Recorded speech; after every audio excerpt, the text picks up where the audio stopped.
inkling kung sino-sino ang mga special informants mo. Let's start with special informant number 1. Who do you think he or she is? The voice is so garbled, it could go either way. Oo nga eh.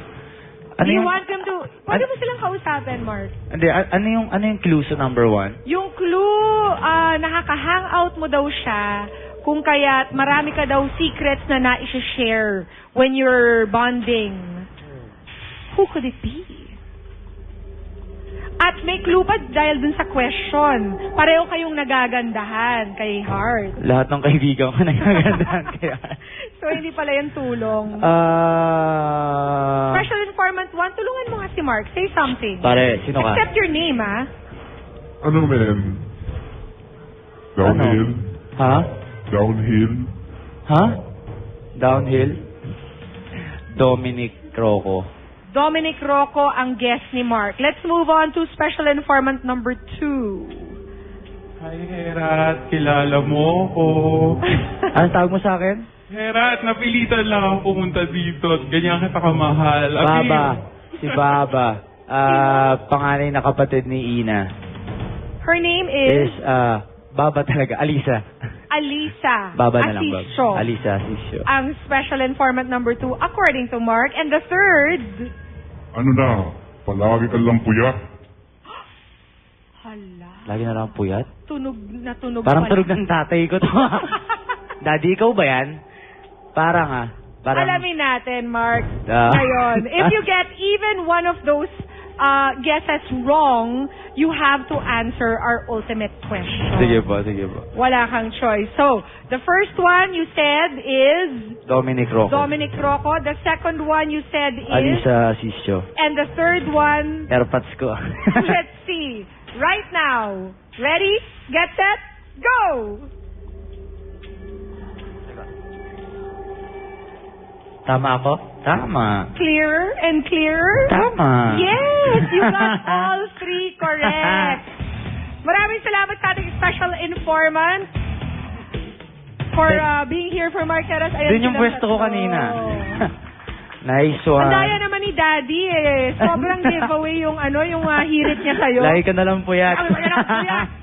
Okay, Mark. So, because you got all three guesses right, meron ka ngayong choice whether to tell all or to leave this question behind the wall. But first, before you make that choice, we'll make you read the question.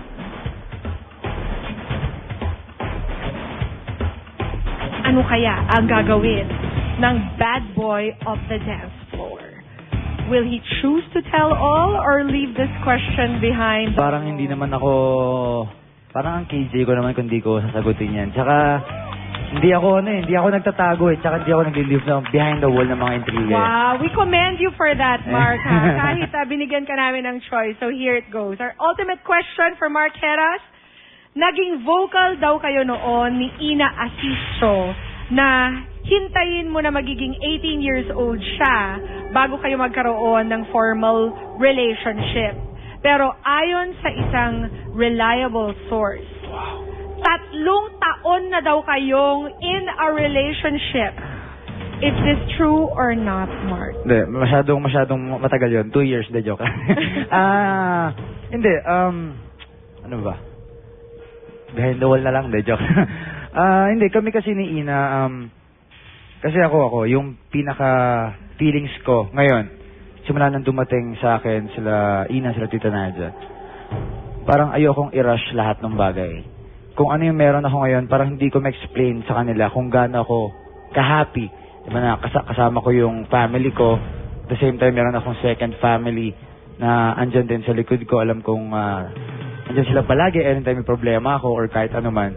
So, with kami ni Ina, siguro, yung relationship namin, it's a relationship na, ano mo yun, meron kaming mutual understanding. Something na parehas kaming masaya eh. Masaya kami na di namin kailangan every time i-open up na, tayo na ba? Ganun. No, it doesn't matter eh. Kasi kami ni Ina, sobrang, pinaka the best word, napakasaya namin. Yun lang. Napakasaya nyo. Yun lang yung pinaka the best. But are you allowed to go out with other girls? Siyempre, I'm not going out naman, siyempre.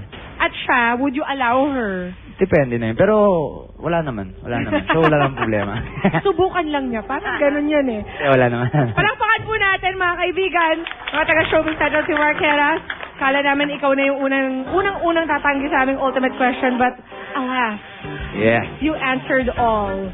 Mark, go right ahead. Tell us more about your new show. Ayan, Langit sa Piling Mo, ang airing po niyan sa May 31 na po. Naku, malapit na pa. Bago po yan, mag 24 oras.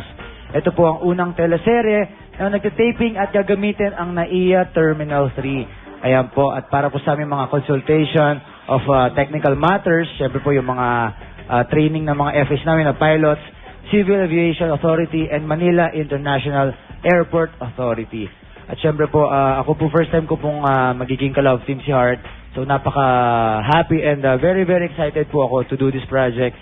At alam natin si Heart na isang award-winning actress.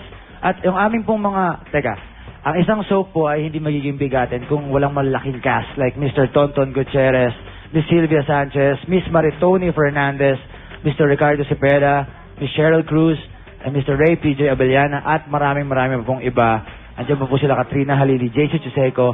Ayan, ang aming pong VP, si Miss Lilibet Racionable, ang aming pong creative director, si Direk Jun Lana, ang aming senior creative consultant, RJ Nuevas, ang aming creative consultant, Aloy Adlawan, ang aming pong head writer, si Mr. Senedique, and this is directed by Direk Hil Tejada, and aming program manager, Miss Hazel Abonita, and syempre po ang aming executive producer, Miss Michelle Bora. We'll certainly look out for that, Mark. Abangan niyo Teaser po. pa lang, ganda-ganda na. Salamat po. We should commend you guys for that. Maraming salamat for being on Maraming Behind the salamat Wall, din po. Mark.